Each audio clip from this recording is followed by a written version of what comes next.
This video uses AI-generated voice narration through text-to-speech technology.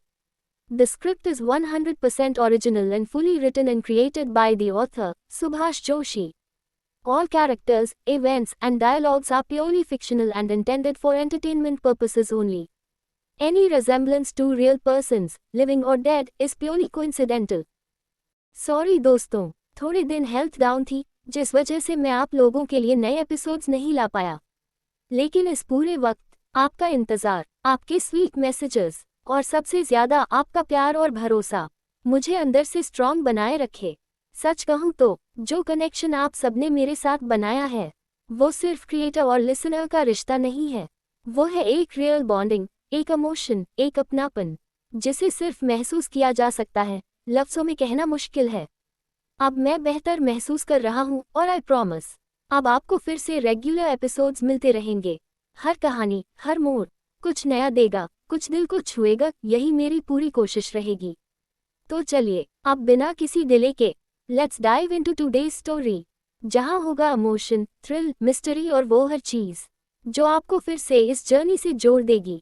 दिल से thank you, you guys are not just audience, you are my strength. जैसे ही रघुवीर के बोले आखिरी शब्द सबके कानों में गूंजे, get ready to die, Digvijay Shekhawat. हर किसी की नज़र उसी डायरेक्शन में घूम गई जहां से ये आवाज़ आई थी, और जैसे ही उस आते हुए शख्स का चेहरा सबके सामने आया, एक पल के लिए पूरे माहौल में सन्नाटा छा गया। हर चेहरा सफ़ेद पड़ चुका था, सांसें थम गईं, रोंगटे खड़े हो गए, मानो किसी ने हवा में बर्फ घोल दी हो।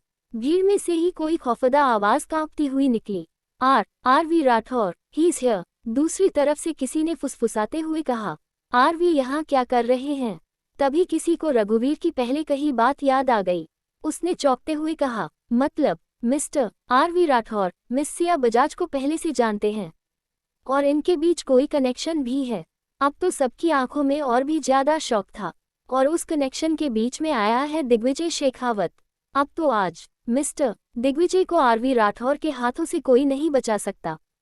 ये सब सुनते ही सबकी नज़रें बेबसी से दिग्विजय की ओर घूम गईं। वो वही खड़ा था, चेहरा सफ़ेद, होंठ सूखे और आंखों में डर की परछाई गहराती जा रही थी। रघुवीर की तरफ उसकी नज़र बार बार जा रही थी, और रघुवीर, वो तो बिल्कुल डेथ मोड में, खौफ की परिभाषा बनकर उसकी ओर बढ़ता जा रहा था। अगले ही पल रघुवीर एक झटके में मंडप पर चढ़ा और अपनी पिस्टल सीधी दिग्विजय के माथे पर टिका दी। उसकी आवाज़ पूरे माहौल को चीरती हुई गूंजी, दिग्विजय शेखावत, मैंने तुझे एक मौका दिया था अपनी जान बचाने का, लेकिन तूने उस मौके को ठुकरा के अपनी मौत को गले लगाया।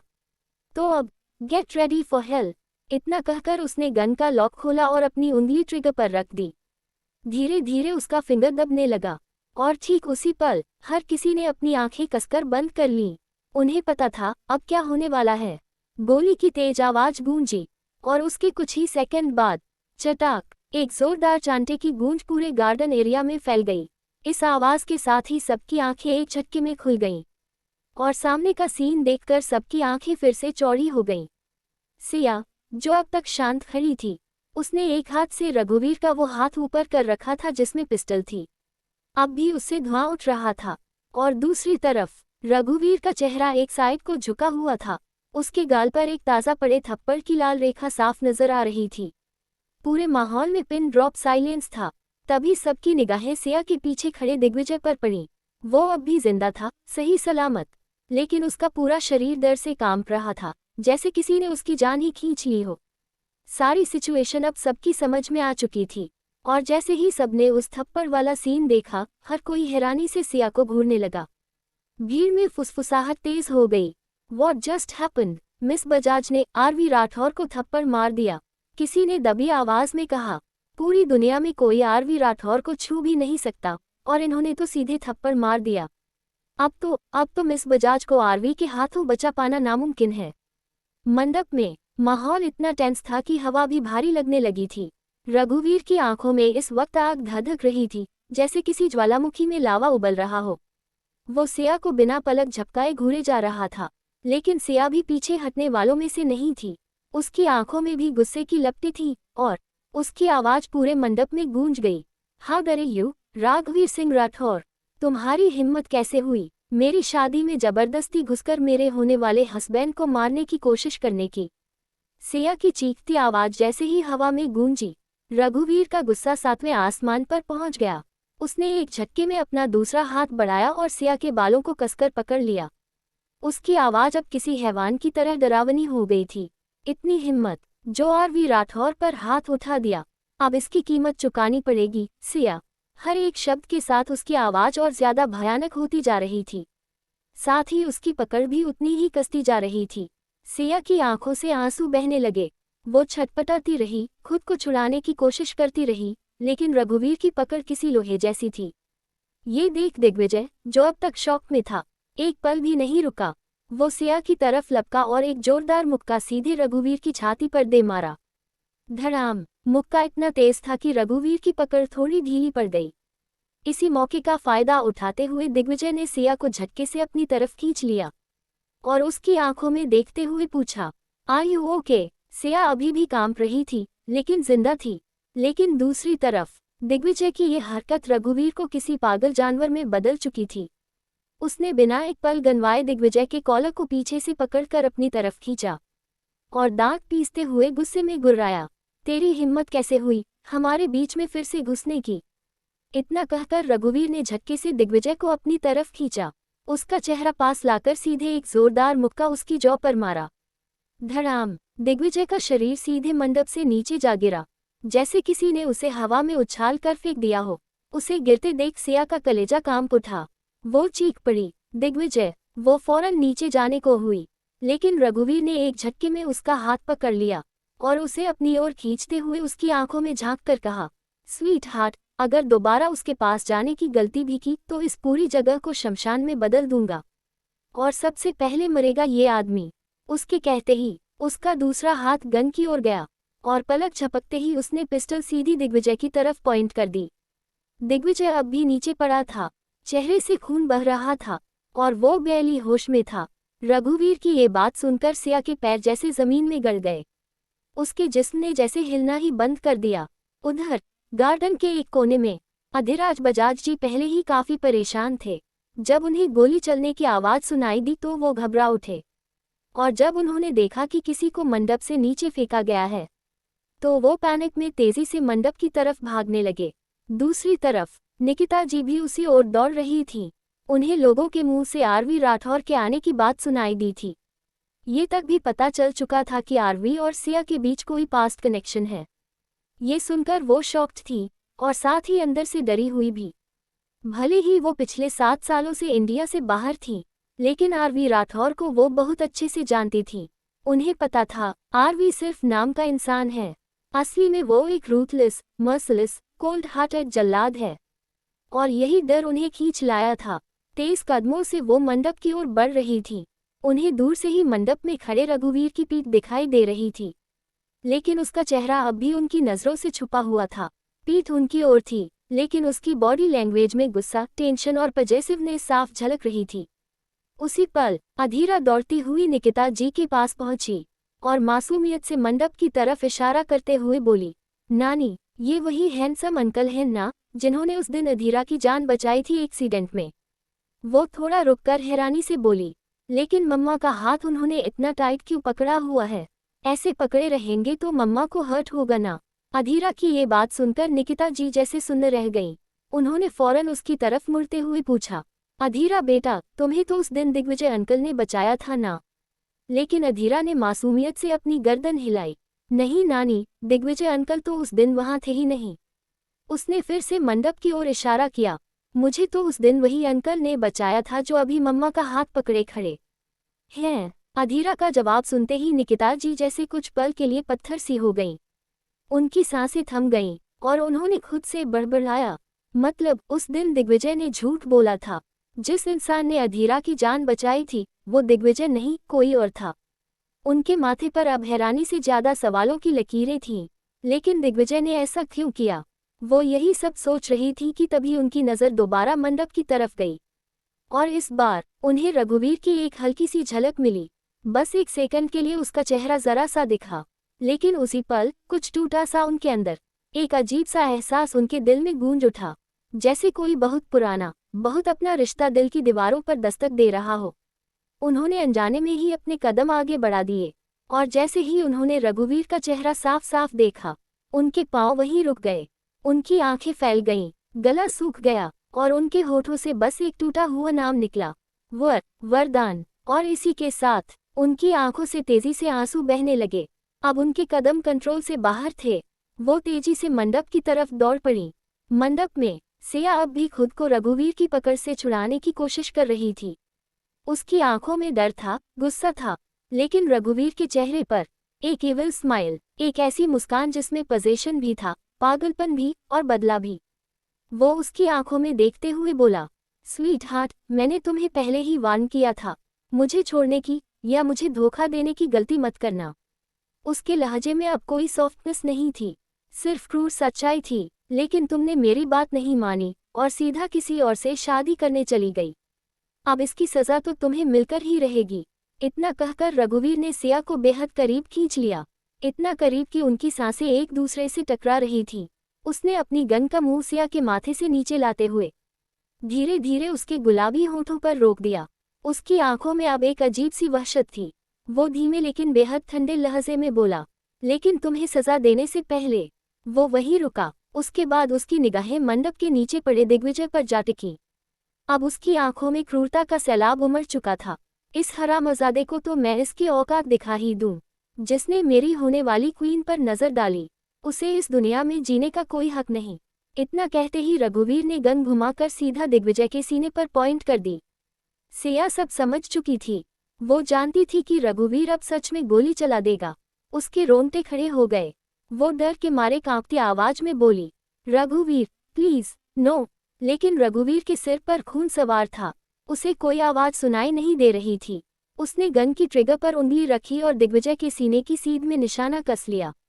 और तभी एक टूटी हुई लेकिन भारी, भावनाओं से भरी आवाज उसके कानों से टकराई, वरदान, तुम जिंदा हो। ये नाम सुनते ही रघुवीर के हाथ कांपने लगे। उसकी उंगली ट्रिगर से पीछे हटी। वो पलटा जैसे किसी भूले हुए नाम ने उसकी रूह को झकझोर दिया हो। उसकी आंखें सामने खड़ी उस औरत पर जा टिकी, निकिता बजाज, सिया की माँ। लेकिन अब वो सिर्फ सिया की माँ नहीं रही। उनकी आंखों में आंसू थे, और वो रघुवीर को देख रही थी जैसे किसी खोए हुए बेटे को सालों बाद देखा हो। रघुवीर की आंखें भी एक पल के लिए नम हो गईं, लेकिन अगले ही पल वो सब कुछ समेटकर वापस अपने पुराने बेरहम चेहरे में लौट आया।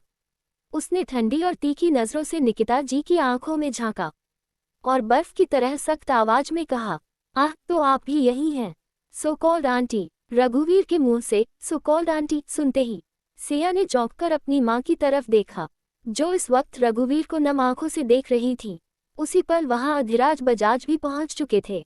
जैसे ही उनकी नजर रघुवीर के चेहरे पर पड़ी, उनके कदम ठिठक गए। सन्नाटा, हर किसी की रूह में कुछ हिलसा गया था। रघुवीर की निगाहें अब और भी गहरी हो गईं। उसने अपनी आंखें अधिराज से मिलाकर ठंडी आवाज में कहा, तो आप भी यही हैं। अधिराज जी कुछ नहीं बोले। उनके होंठ हिले, पर कोई शब्द बाहर नहीं निकला। तभी निकिता जी आगे बढ़ीं। उनकी आवाज कांप रही थी, लेकिन दिल में तूफान था। तुम वरदान के क्या लगते हो?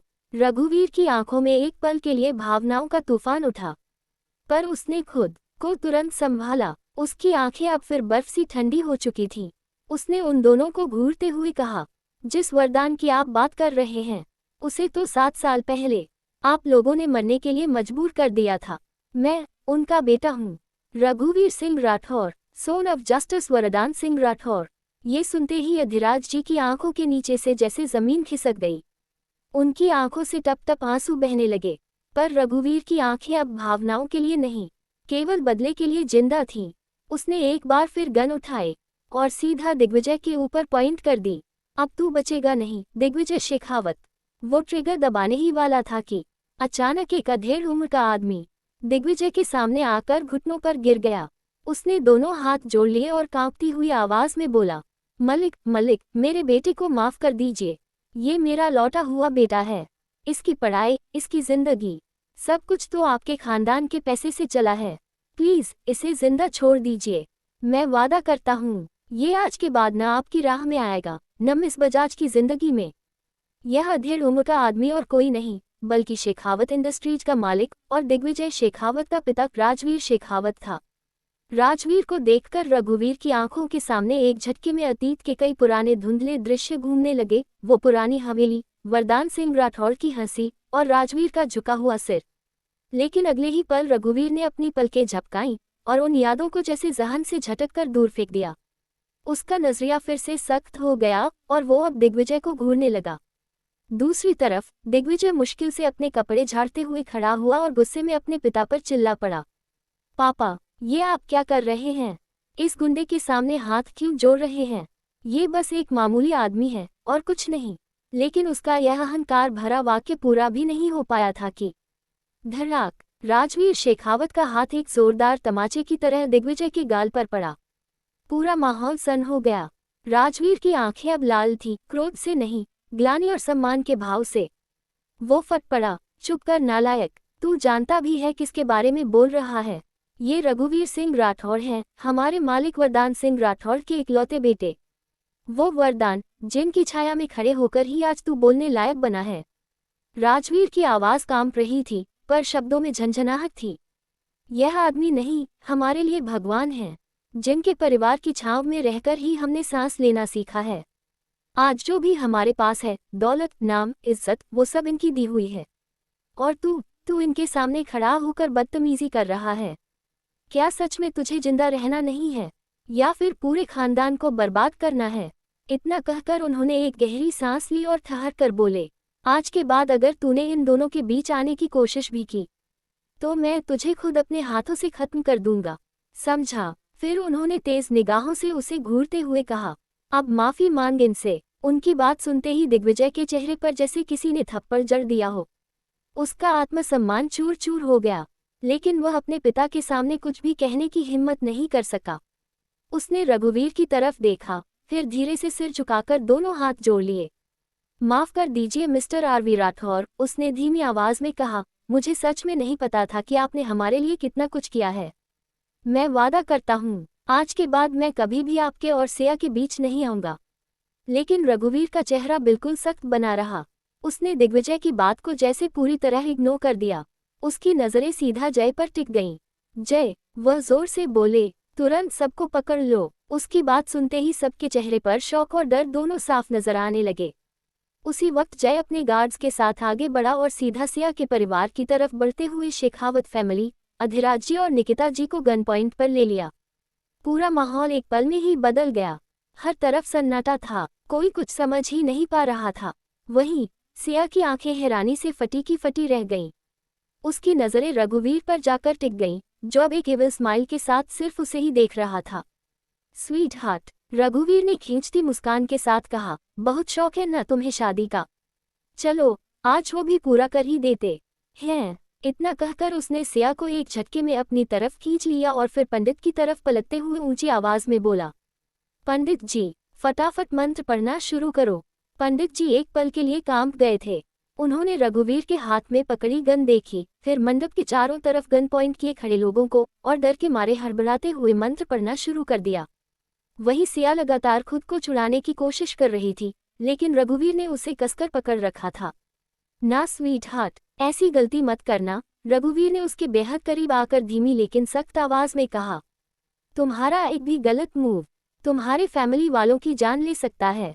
इतना कहकर उसने अपनी आंखों से निकिता जी और अधिराज जी की तरफ इशारा किया। उनकी ओर अब भी गन्स टारगेटेड थीं। ये सब देखकर सिया की आंखों से आंसू बहने लगे। उसने रघुवीर की आंखों में देखा और कांपती आवाज में बस इतना ही कह पाए, क्यों कर रहे हो तुम ये सब रघुवीर? रघुवीर के चेहरे पर एक खौफनाक मुस्कान उभरी, एक ऐसी स्माइल जो जुनून और पागलपन से भरी थी। वह धीरे धीरे सिया की आंखों में झांकते हुए बोला, because I came to it, sweet heart.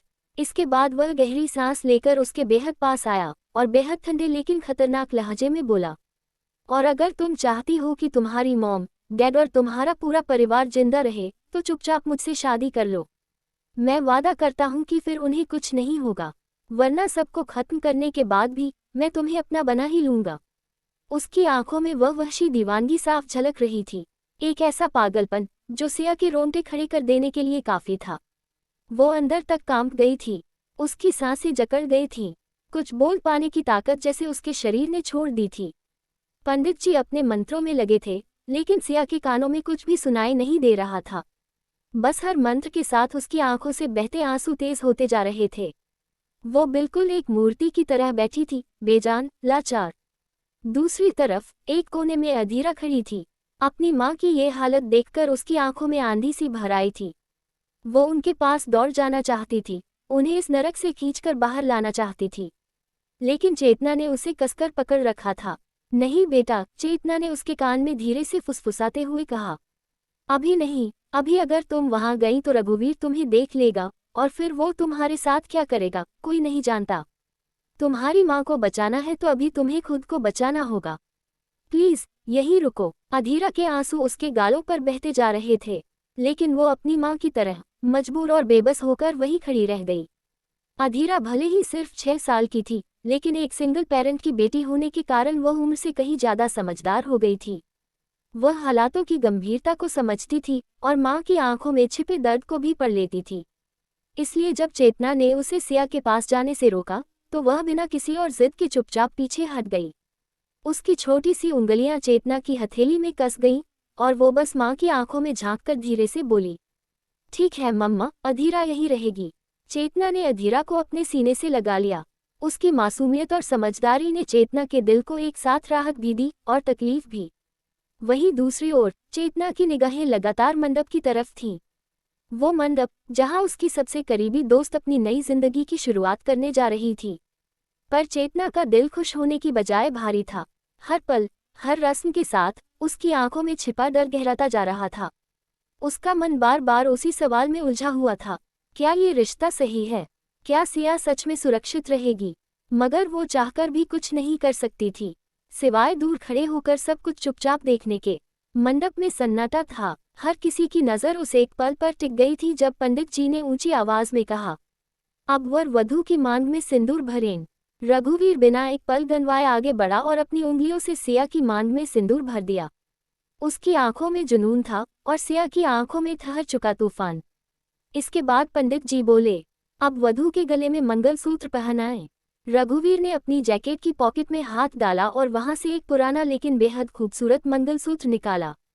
उसकी आंखें उस मंगलसूत्र को देखकर एक पल के लिए भर आईं। शायद किसी अधूरे अतीत की कसक थी। फिर उसने वो मंगलसूत्र सिया के गले में पहना दिया।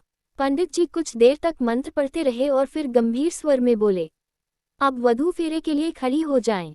रघुवीर तुरंत खड़ा हो गया, लेकिन सिया एकदम जड़ बनी बैठी रही। रघुवीर ने उसका हाथ थामने के लिए आगे बढ़ाया, लेकिन सिया ने खाली और ठंडी नजरों से उसके हाथ की ओर देखा और फिर उसका हाथ झटकते हुए धीरे से खड़ी हो गई। पंडित जी बोले, शुरुआती 4 फेरे वधू आगे रहेगी, फिर अगले 3 फेरों में वर आगे रहेगा। ये 7 फेरे सिर्फ एक रस्म नहीं, बल्कि 7 जन्मों के साथ का वादा है, एक दूसरे के लिए ईमानदारी, वफादारी और हर मुसीबत में साथ निभाने का प्रतीक। और फिर मंत्रों की आवाज के बीच फेरे शुरू हो गए। सिया की आंखों से बहते आंसुओं के साथ उसके कदम धीरे धीरे आगे बढ़ने लगे। हर कदम उसके टूटते भरोसे की कहानी कह रहा था।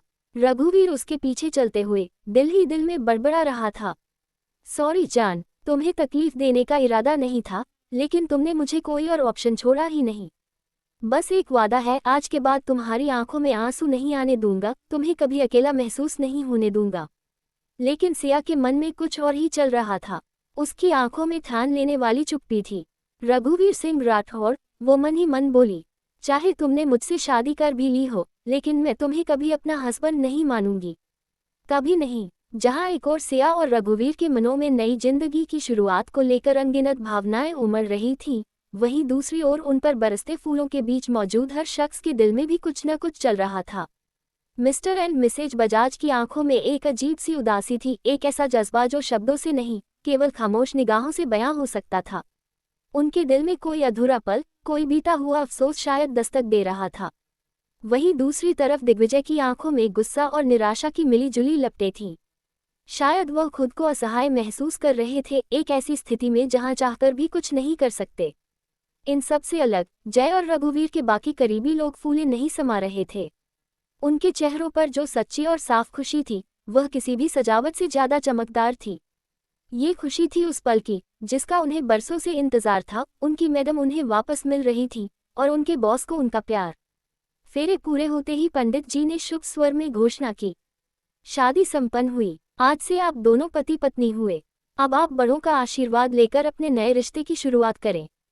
इन शब्दों के साथ ही रघुवीर ने सिया का हाथ थामा, एक ऐसा स्पर्श जिसमें सुरक्षा, अपनापन और वचन की गहराई थी। वह बिना देर किए सबसे पहले पंडित जी के चरणों में झुक गया। पंडित जी ने मुस्कुराकर उनके सिर पर हाथ रखते हुए आशीर्वाद दिया, सदा सुखी रहो। फिर रघुवीर सिया को लेकर उसके माता पिता के पास आया। सिया ने सबसे पहले अधिराज जी के चरण स्पर्श किए और फिर उनसे लिपट गई। आंसुओं की धार बह चली। अधिराज जी ने उसे मजबूती से थामा और भर्राए स्वर में कहा, बेटी, अब ये आंसू नहीं, बस मुस्कान चाहिए। इसके बाद सिया ने निकिता जी के पैर छुए और उन्हें भी गले लगा लिया। निकिता जी ने सिया के सिर पर स्नेह से हाथ फेरते हुए धीमे स्वर में कहा, खुश रहो मेरी बच्ची, हमेशा। वह लोग सिया से और कुछ कहते, इससे पहले ही रघुवीर ने उसका हाथ कसकर पकड़ लिया और बिना कुछ कहे उसे वहां से तेजी से खींचने लगा। निकिता जी ने तुरंत आगे बढ़ने की कोशिश की और कुछ कहने के लिए रघुवीर की ओर हाथ बढ़ाया ही था कि रघुवीर ठिठका। उसने सिया का हाथ थामे ही पीछे मुड़कर ठंडी पराग सी जलती आंखों से निकिता जी की ओर देखा। मैं अतीत की हर एक बात को सिर्फ इसलिए भुला रहा हूँ क्योंकि सिया आपकी बेटी है, लेकिन ये मत सोचना कि मैं सब भूल गया। मैं कुछ नहीं भूला। कैसे आपके झूठ, आपकी खुदगर्जी की वजह से मेरे मॉम डैड, अंकल आंटी सबको अपनी जान गंवानी पड़ी। आप लोगों ने मुझे अनाथ बना दिया। मेरे लिए आप हमेशा उनकी मौत की वजह रहेंगे। उसकी आवाज़ में नफरत की जगह एक ठंडी सच्चाई थी, एक ऐसा दर्द जिसे वो जी चुका था। और हाँ, आज के बाद मेरी बीवी से आपका कोई रिश्ता नहीं रहेगा, ना कोई हक, ना कोई मुलाकात। अगर आइंदा कभी उससे मिलने की कोशिश भी की तो ये मत भूलिएगा, मैं ये भी भूल जाऊंगा कि आप उसकी फैमिली हैं। ये कहते ही उसने सिया का हाथ और कस लिया और गाड़ी की ओर बढ़ा। जाते जाते उसने जय की ओर देखा और आदेश दिया, जय, तुरंत गाड़ी निकालो और राठौर विला में सबको तैयार रहने को कहो। उनकी नई मैडम के स्वागत का वक्त आ गया है। जय ने एक गहरी नज़र में सब समझते हुए गर्दन हिलाए और तेजी से वहां से निकल गया। रघुवीर ने एक बार फिर सिया की तरफ देखा, जो उसकी पकड़ में तो थी, पर उसकी आंखों में सवालों का सैलाब था। पर रघुवीर अब किसी भी जवाब का मोहताज नहीं था। वो उसे लिए तेजी से वहां से चला गया। और तभी जो आंसू निकिता जी अब तक रोक रही थी, वे अचानक बह निकले। उनके घुटने जवाब दे गए और वो जमीन पर बैठ गईं। आंसू उनके चेहरे से फिसलते हुए जमीन में समा रहे थे, जैसे कोई बीते कल को धोने की कोशिश कर रहे हों। पीछे से अधिराज जी आए, उनके कांपते कंधे पर हाथ रखा और फिर खुद भी उनके पास बैठ गए। निकिता जी ने उनकी ओर देखा और टूटे हुए स्वर में कहा, अधिराज, क्यों उसे लगता है कि उसके मॉम डैड की मौत के लिए हम जिम्मेदार हैं? क्यों वो हमसे इतनी नफरत करता है?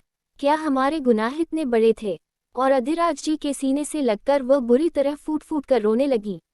उनका रोना किसी पछतावे की गूंज थी, जो देर से शुरू हुई थी लेकिन अब थमने का नाम नहीं ले रही थी। शांत हो जाओ निकिता, अधिराज जी ने धीरे से उनकी पीठ पर हाथ फेरा, जैसे एक टूटे हुए दिल को सहारा देने की कोशिश कर रहे हों। पिछले 7 साल सिर्फ इसी उम्मीद में तुमने मुझसे दूरी बनाई थी कि तुम उसे ढूंढ सको। उनकी आवाज़ में नमी थी और आंखों में बीते वक्त की थकान। अब जब वह मिल गया है तो सच उसे छुपाने का कोई मतलब नहीं बचता। हम कल ही उससे मिलेंगे और उसे बताने की कोशिश करेंगे कि वह जो समझ रहा है वह सब बस एक गलतफहमी थी। कहते कहते अधिराज जी की जुबान रुक गई। कुछ और कहना चाहते थे, लेकिन शायद वक्त और दर्द ने उनके शब्दों को जकड़ लिया। कुछ पल की चुप्पी के बाद निकिता ने उनकी तरफ देखा। आंसू अब भी बह रहे थे, लेकिन चेहरे पर थोड़ी दृढ़ता लौट आई थी। वह समझ चुकी थी कि अधिराज के अधूरे वाक्य के पीछे एक ऐसा सच छिपा है जिसे कहना जितना जरूरी है उतना ही मुश्किल भी। उसने गहरी सांस ली, खुद को संभालने की कोशिश की और अधिराज की उंगलियों को थामते हुए बस इतना कहा, कल बहुत कुछ बदलने वाला है। आखिर क्या ऐसा राज है जो निकिता जी और अधिराज जी ने रघुवीर से छुपा कर रखा है? क्यों निकिता जी ने बीते 7 साल अधिराज जी से दूर रहकर रघुवीर को ढूंढने में बिता दिए? क्या है वो सच्चाई जिसे जानने का हक रघुवीर को भी नहीं मिला? और अब जब रघुवीर सामने है, क्या वो इस सच्चाई को स्वीकार कर पाएगा? इन सारे सवालों के जवाब जानने के लिए सुनते रहिए माफियाज डार्क ऑब्सेशन।